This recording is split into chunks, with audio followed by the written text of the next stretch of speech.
Kaveri trailer చూడడం జరిగింది. చాలా వాస్తవ పరిస్థితులు కళ్ళకు కట్టినట్లు ట్రైలర్లో కనిపించింది నాకు. ఇది త్వరలో సినిమా ప్రజల ముందుకు రాబోతుంది.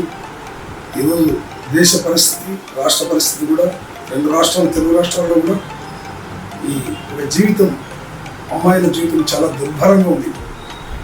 స్త్రీ బయటికి పోవాలన్నా భయంగా ఉంది. నమ్మక ద్రోహము, దీంట్లో మోసము, అమ్మాయిని ఒక ఆట వస్తువుగా వాడుకోవడము, చాలా బాధాకర సన్నివేశాలు నిత్యం చూస్తున్నాము.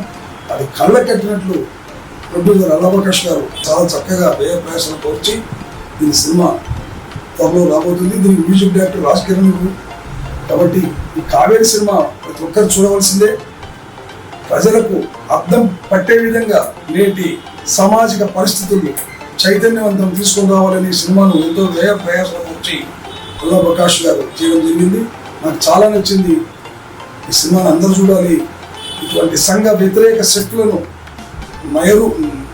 నయవంచన చేస్తూ అమ్మాయిలను ప్రేమించినామని నటిస్తూ వాళ్ళ జీవితాలతో చెలగాటమాడే దృశ్యాలు కనిపించిన ఆయనకు భావితరాలు తలెత్తుకొని తిరగాలంటే ఇటువంటి సినిమాలను ఆదరించాలి అని ఆశిస్తున్నాను. బాగుంది, ట్రైలర్ బాగుంది, చూడొచ్చు, చాలా బాగా చూడొచ్చు.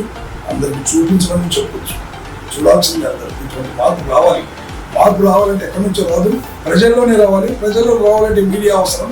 మరి సినిమా కూడా పెద్ద మీడియా కాబట్టి సినిమాలో ఈ కథా వస్తువుని పెట్టి తీయడము అల్లాప్రకాష్ను ఖచ్చితంగా నేను ప్రశంసిస్తా. ఆయనకు ఆ మల్లికార్జున స్వామి ఆశీస్సులు ఉండాలని, ఒక శ్రీశైల దేవస్థానం ధర్మకర్తగా, ఒక రచయితగా, నేను కూడా రాష్ట్రపతి అవార్డు గ్రహీతగా ఎన్నో నాకు రివార్డులు వచ్చినాయి. కాబట్టి అల్లాప్రకాష్ గారికి ఖచ్చితంగా పరమేశ్వరుడు ఆశీస్సులు ఉండాలని, ఇటువంటి సినిమాలు ఇంకా మంచిగా తీసి ప్రజల్లో చైతన్యవంతం చేయాలని ఆశిస్తూ సెలవు తీసుకుంటున్నాను.